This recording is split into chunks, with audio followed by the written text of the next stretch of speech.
Welcome to Fewer Things Better. This is the place for all of us who are big on goals and short on time. Together, we'll explore smart, simple ideas on how to retrain your brain and unlock your life. I'm your host, Kristen Graham. Let's get started. These past few months for me have been full of decision-making.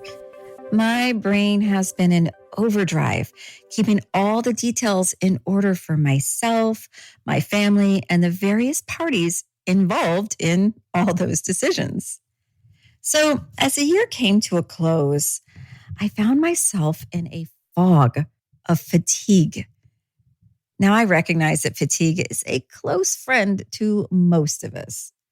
We go, and when the wheels finally slow, there's a gap as our brains and bodies adjust to the newer pace. In my case, the brain just felt mushy for a while. Similar to when we go on vacation or somehow step off the daily treadmill, it can take a while before we adapt to this newer, slower pace. The bottom line on top of this episode is that sometimes holding on does more harm than letting go. As I was thinking about this and experiencing it, I revisited the concepts from episode 80. That was about the cognitive cost of being too much in control.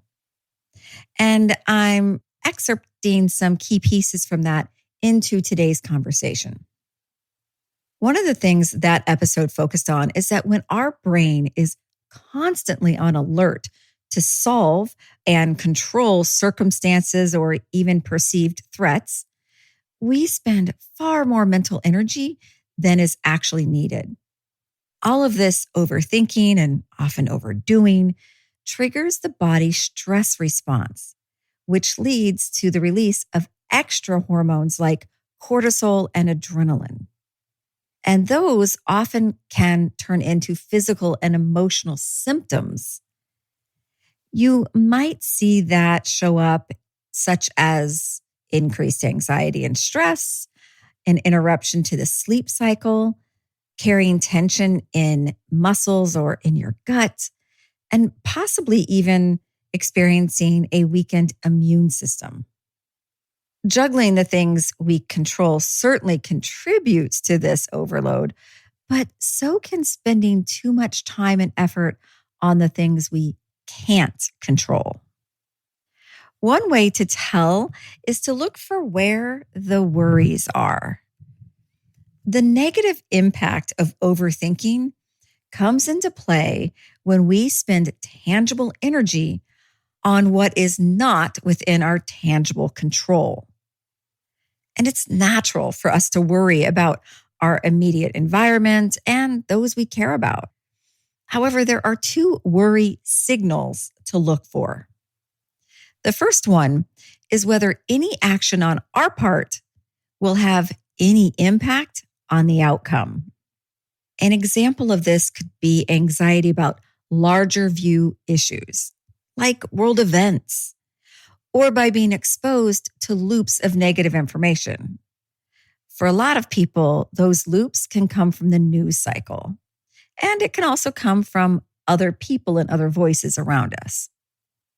Research was done in 2022 at Texas Tech University, and it found that Americans who are constantly checking on news headlines, and there are plenty, will have significantly greater chances of physical and mental health issues. That physical noise of news heightens and sustains the alert system. And that in turn keeps the brain and sometimes the body in that suspended anxiety. And this reminds me of my dog, Lucy, who goes bananas when a delivery truck stops at our house. She does her job of notifying us about the delivery very well.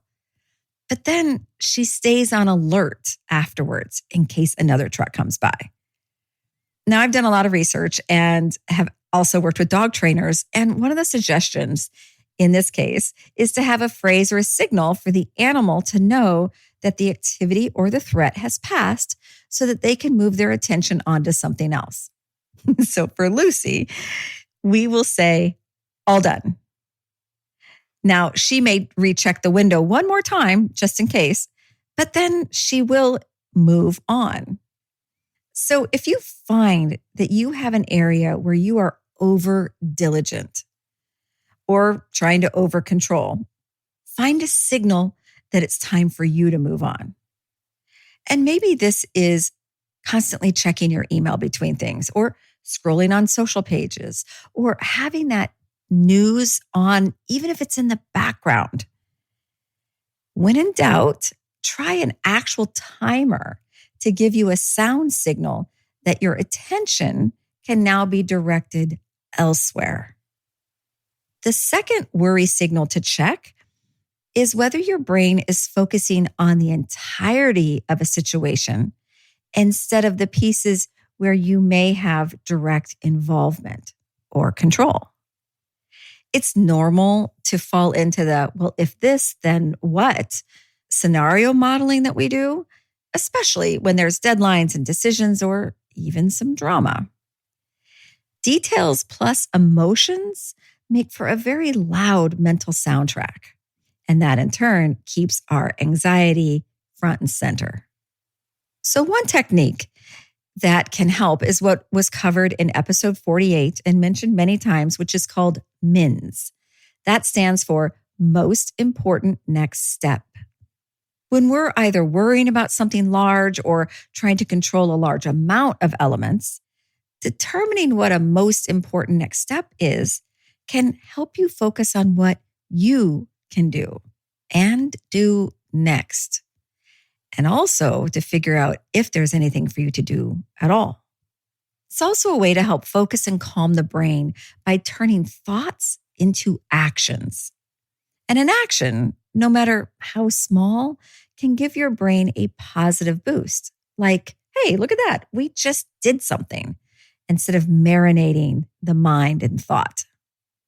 Your brain starts to feel a little bit more in control instead of trying to control everything. Make sure that the something you're looking to do isn't feeding into the worry thinking all over again. The action should relate to progress, not more thinking. If the small step helps turn the engine on, then the most important next step shifts it into gear. Because steps, no matter how small, keep us moving. And sometimes the best way to move is to stop thinking and start doing. So if you're starting to feel the spin, check in to see if any action on your part can change the outcome, which isn't likely in the case of big news or events. And then check and see if there are any most important next steps that you can take versus trying to solve the anythings and the everythings. Not everything is ours to control, but a little cognitive clarity can hopefully give positive and healthy returns to how we feel at the end of the day. And for today, I hope you find very good, very positive, and very healthy elements to your day. Until next time, take good care. Thanks for listening. You can find a lot more like this by following me on LinkedIn or going to unlockthebrain.com and joining the mailing list. And if you found value in this podcast, please take a moment to rate or comment. Thanks so much. And now let's go do fewer things better.